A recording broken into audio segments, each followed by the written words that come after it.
ടെസ്റ്റുകളൊക്കെ കഴിഞ്ഞു. കാലിന് ചെറിയൊരു ഫ്രാക്ചർ ഉണ്ട്. ചെറുതല്ല, സാമാന്യം വലുത് തന്നെയാ. സർജറി വേണ്ടിവരും. അയ്യോ, എന്റെ മോൻ. ഡോക്ടറെ, വേറെന്തെങ്കിലും കുഴപ്പം? ഇന്റേണൽ ബ്ലീഡിംഗ് കൊണ്ടുവരുന്നായിരുന്നു സംശയം. ഭാഗ്യത്തിന് അതില്ല. പിന്നെ വീണതല്ലേ, അതിൻ്റെതായ ചതവും വേദനയൊക്കെ ഉണ്ടാവും. പ്രധാനമായിട്ടും കാലിനാണ് പരിക്ക്.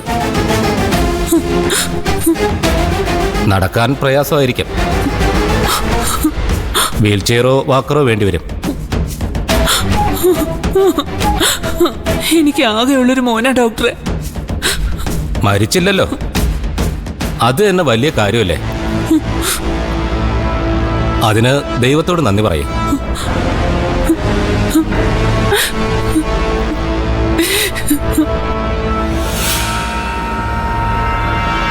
കാലിന്റെ ഒടിവെന്ന് പറയുമ്പോ കുറെ കാലം വീട്ടിൽ തന്നെ ഇരിക്കേണ്ടി വരുമല്ലോ. അതെ, ദേവികമോളെ എന്നെ ഓടിക്കാനായിരുന്നല്ലോ നിങ്ങളുടെയൊക്കെ തിടുക്കം. നിങ്ങളുടെയൊക്കെ പെരുമാറ്റം വെച്ചേ ഡോക്ടറെ കാണാൻ വരാതിരിക്കുമായിരുന്നു വേണ്ടത്. എന്നിട്ടും വന്നതേ എനിക്ക് കുറച്ച് മനസാക്ഷി ഉള്ളതുകൊണ്ടാണ്. ഇനിയെങ്കിലും നന്നാകാൻ നിങ്ങളുടെ മോനോട് പറ. എന്റെ മോൻ എന്താ കുഴപ്പം? അവന് കുഴപ്പമുള്ളൂ. അത് തിരിച്ചറിയാത്ത നിങ്ങൾക്കുണ്ട് വലിയ കുഴപ്പം. സർജറി വേണമെന്ന് ഡോക്ടർ പറഞ്ഞില്ലേ? അത് കാലിനല്ല, മനസ്സിനാ വേണ്ടത്. സ്ഥലം ഇതായിപ്പോയി, ഇല്ലേ കുറച്ചുകൂടെ പറഞ്ഞേനെ.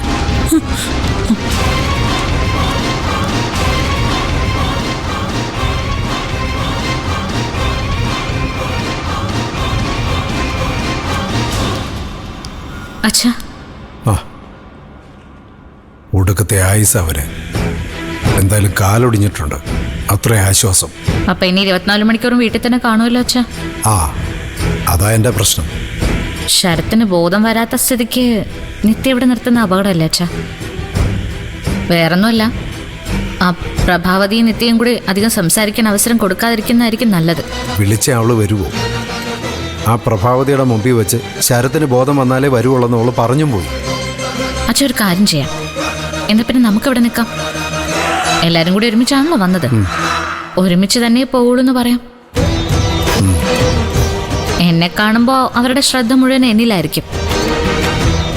നിത്യക്കപ്പോ അവരുടെ ചോദ്യങ്ങളിൽ നിന്ന് നോട്ടങ്ങളിൽ നിന്നൊക്കെ രക്ഷപ്പെടാമല്ലോ. അവൻ ഉടനെ കണ്ണു തുറക്കാതിരിക്കുവോ? ഫ്രാക്ചർ മാത്രമല്ലേ ഉള്ളൂ അച്ഛാ. അധിക നേരം ഈ കിടപ്പ് കിടക്കില്ല. ഇനിയിപ്പോ ശരത്തിന് വല്ല സംശയം ഉണ്ടോന്ന് അതോടെ നമുക്കറിയാലോ അച്ഛാ. അവന് സംശയം വല്ലതും ഉണ്ടായിരിക്കുമോ?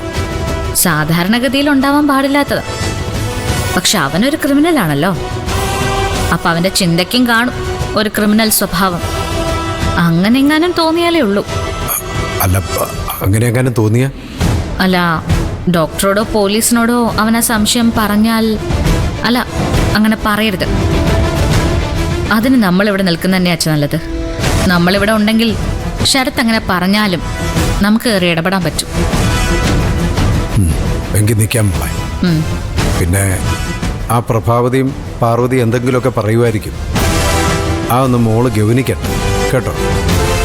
ആവശ്യം നമ്മുടെ ആയി പോയില്ലേ?